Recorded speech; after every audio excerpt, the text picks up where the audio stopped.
Happy morning मेरे प्यारे दोस्तों। आज है डे 119 और आज की टीचिंग में रोंडा बार्न एपिटाइटिस द्वारा कही गई बातों को हमें याद दिला रही हैं। वो कहते हैं, it's not what happens to you but how you react to it that matters. इसका मतलब है कि आपके साथ क्या होता है, क्या हो रहा है, ये मैटर नहीं करता है। आप उस चीज़ के प्रति अपनी क्या प्रतिक्रिया देते हो, क्या रिएक्ट करते हो उस चीज़ को लेके, वो मैटर करता है। इसे एक एग्जाम्पल से समझते हैं और एग्जाम्पल को बहुत ही सिंपल रखते हैं। मान लो दो फ्रेंड्स हैं, बहुत ही ज़्यादा क्लोज फ्रेंड्स हैं, बेस्ट फ्रेंड भी मान सकते हो आप, और इसे आप इस तरह से भी ले सकते हो कि कोई लव रिलेशनशिप में हैं दो लोग, ठीक है। हस्बैंड वाइफ भी ले सकते हो, गर्लफ्रेंड बॉयफ्रेंड भी ले सकते हो, जैसा आपको ठीक लगे वैसे ले लो, ठीक है। मान लो दो पर्सन है, कुछ टाइम के बाद एक पर्सन को पता चलता है कि दूसरे वाला उसको चीट कर रहा है, उसके पीठ पीछे उसकी बुराइयां कर रहा है या कुछ भी इस तरह से, है ना।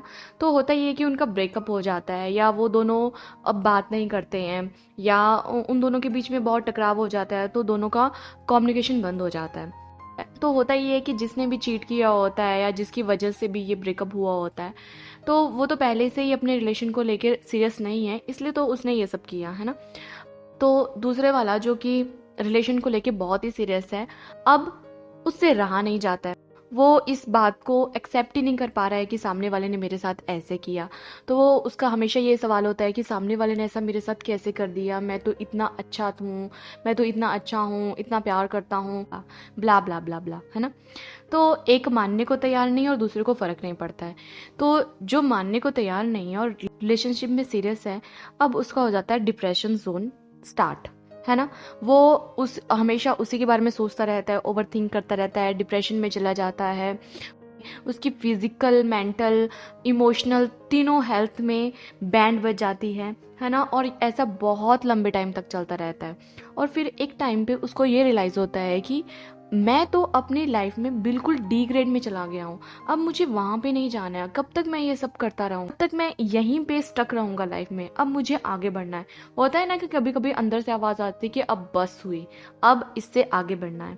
फिर क्या होता है, वो डिसाइड करता है, यूनिवर्स, भगवान, अल्लाह, गॉड अपने उनको बोलता है, अब मुझे आगे बढ़ना है, मुझे ऐसी ज़िंदगी बिल्कुल भी नहीं जीनी है, मुझे अपने तरीके से, अपने हिसाब से अपनी ज़िंदगी खुशी खुशी जीनी है।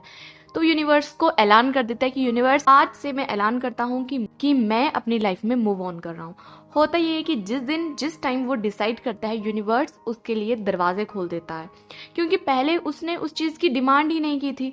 वो अपने उस नेगेटिव जोन को, अपनी उस सैडनेस को बहुत ज़्यादा इंजॉय कर रहा था, तो वो उसी में डूबा जा रहा था, है ना। अब उसने डिसाइड कर लिया कि मुझे अब ऐसे नहीं जीना है, तो यूनिवर्स उसके लिए डोर ओपन कर देते हैं और सडनली होता ये है कि उसकी लाइफ में पता नहीं कहाँ कहाँ से पॉजिटिव लोग आ जाते हैं और जैसे जैसे उसकी संगत चेंज होती है, पॉजिटिव लोग उसकी लाइफ में आना शुरू हो जाते हैं, उसकी थिंकिंग, माइंडसेट सब पॉजिटिव हो जाता है। उसको यूट्यूब पे वीडियोस बहुत अच्छी अच्छी पॉजिटिव वाली मिलती है, उसको लॉ ऑफ अट्रैक्शन के बारे में पता चलता है, सीक्रेट मूवी वो देखता है, इस तरह से बहुत कुछ उसकी लाइफ में होता है और उसे समझ में आ जाता है कि कहीं ना कहीं वो सब चीज़ें मैंने ही अट्रैक्ट की थी और 100% मैं ही रिस्पॉन्सिबल हूँ उन सब चीज़ों को लेके जो मेरे साथ घटी है, ठीक है।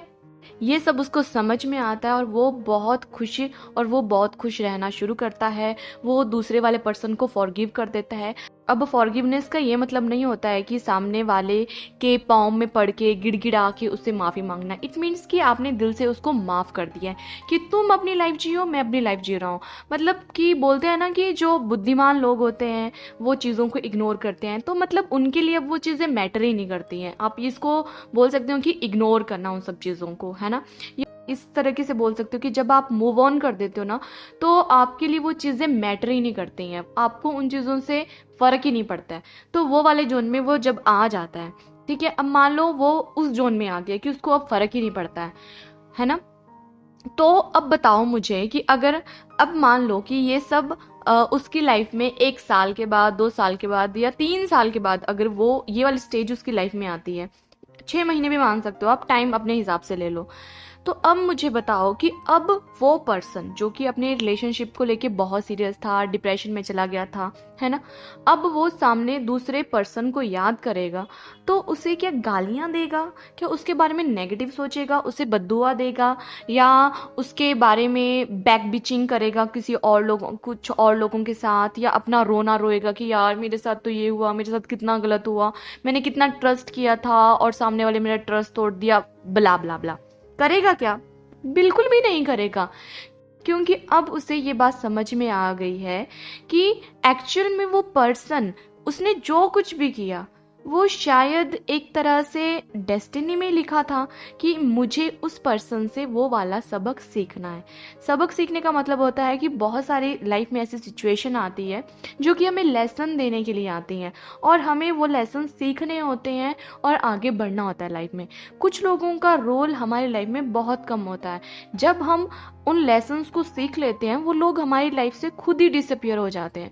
तो क्या होगा कि जब उस पर्सन को वो बातें समझ में आ जाएगी, उसके बाद उसे लगेगा यार, उसके बाद वो उस पर्सन के लिए थैंकफुल होना शुरू हो जाएगा, बिकॉज वो उस पर्सन के साथ इतना ज़्यादा क्लोज था, इतना ज़्यादा अटैच था, इमोशनली, मेंटली, फिजिकली, अब जैसा भी ले लो, है ना, इतना ज़्यादा अटैच था।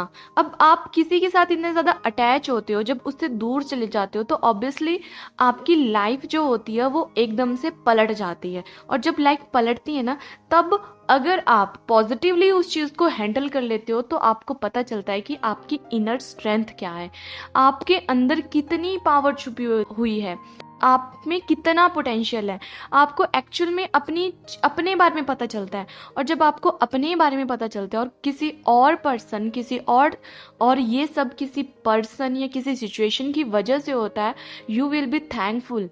ठीक है, अब मान लो मैंने आपको एग्जाम्पल में बताया कि उसकी लाइफ में लॉ ऑफ अट्रैक्शन आता है, उसकी लाइफ में बहुत कुछ अच्छा होता है, उसको उसकी लाइफ में उसकी लाइफ के हर एरिया में बहुत अच्छा होना शुरू हो जाता है, बिकॉज उसके चीज़ों को देखने का नज़रिया चेंज हो गया है। क्योंकि वो चीज़ों को रिएक्ट नहीं करता है, उसको चीज़ों को लेके प्रतिक्रिया देने का वो जो एटीट्यूड था वो चेंज हो गया है। तो वो हमेशा उसके लिए ग्रेटफुल रहेगा कि थैंक यू, तुम्हारी वजह से ये सब हो पाया मेरी लाइफ में। ठीक है, तो यहाँ से हमें ये पता चलता है कि ये जो हमारा प्रतिक्रिया जो हम देते हैं ना, चीज़ों को लेके, लोगों को लेके, सिचुएशंस को लेके, अपनी लाइफ के पर्सपेक्टिव को लेके, हमारी प्रतिक्रिया इस बात पे डिपेंड करती है कि हमारा चीज़ों को देखने का एटीट्यूड क्या है। ठीक है, और बीके शिवानी कहती हैं कि हमें कभी भी रिएक्ट नहीं करना है, हमें रिस्पॉन्ड करना है। रिएक्ट का मतलब होता है कि एकदम से आप पे किसी ने गुस्सा किया और आप रिएक्ट करते हो, आप उल्टा उसको कुछ सामने से सुना देते हो। आपको कोई एक बात सुनाता है, आप एकदम से बिना कुछ सोचे समझे उसको 2 बार सुना देते हो। That means you are reacting at that point. ठीक है, और रिस्पॉन्ड का मतलब होता है आपको कोई कुछ बोल रहा है, आप अपने दिमाग में देखोगे क्या ये लॉजिकली ठीक है बात, अगर आपको लगता है ठीक है, आप चुप रहोगे, आप एक्सेप्ट करोगे। और दूसरा कि अगर आपको लगेगा कि इलॉजिकल है, ये जो भी बोल रहा है वो ऐसे ही है ना, बेफालतू की चीज़ें बोल रहा है, आप फिर भी आप बोलोगे कि क्यों इसके मुंह लगना, इग्नोर इट, है ना। तो आप वहाँ पे रिस्पॉन्ड करोगे। रिएक्ट करना और रिस्पॉन्ड करना दोनों अलग चीज़ें हैं। रिएक्ट होता है तुरंत आप उसका रिएक्शन दे रहे हो बिना कुछ सोचे समझे। रिस्पॉन्ड मतलब यू टेक अ पॉज, आप सोचते हो, उन चीज़ों को एनालाइज करते हो, उसके बाद आप पोलाइटली, ठीक है, अच्छे वे में उस पर रिस्पॉन्ड करते हो। ठीक है, रिस्पॉन्ड हमेशा पॉजिटिवली लिया जाता है और रिएक्शन हमेशा नेगेटिव लिया जाता है। ठीक है, तो ये थी आज की टीचिंग। अब आप आज चेक करोगे कि अब आप देखोगे कि आप चीज़ों को लेके कैसे प्रतिक्रिया देते हो। ठीक है, क्योंकि वही सब मैटर करता है, आपकी प्रतिक्रिया ही मैटर करती है। और यहाँ पे आज ये भी चेक करना कि आप रिएक्ट करते हो या रिस्पॉन्ड करते हो। अगर रिएक्ट करते हो तो टेक अ पॉज और रिस्पॉन्ड करना शुरू कर देना। ठीक है, मिलते हैं कल नई वीडियो के साथ, नई टीचिंग के साथ। आई होप आपको ये टीचिंग पसंद आई हो। आप इसमें कुछ ऐड ऑन करना चाहते हो तो आप कमेंट सेक्शन में लिख सकते हो। ठीक है, और जिनका भी आज जन्मदिन है, happy birthday to all the beautiful people who was born on this beautiful day. Happy birthday dear, stay happy, stay blessed, सबका मंगल हो। और I am really so grateful कि आप मेरे साथ इस प्यारी सी जर्नी में जुड़े हुए हो, हर रोज इन वीडियोस को सुनते हो, हर रोज इन वीडियोस को सुन के अपने दिन की शुरुआत करते हो। Thank you so much. Channel subscribe करने के लिए, बेल आइकन प्रेस करने के लिए और बाकी लोगों के साथ इन प्यारी प्यारी वीडियोस को शेयर करने के लिए। मिलते हैं कल नई टीचिंग और नई वीडियो के साथ। तब तक के लिए खुश रहिए, हंसते रहिए, मुस्कुराते रहिए और खुद को खूब सारा प्यार कीजिए। Bye bye.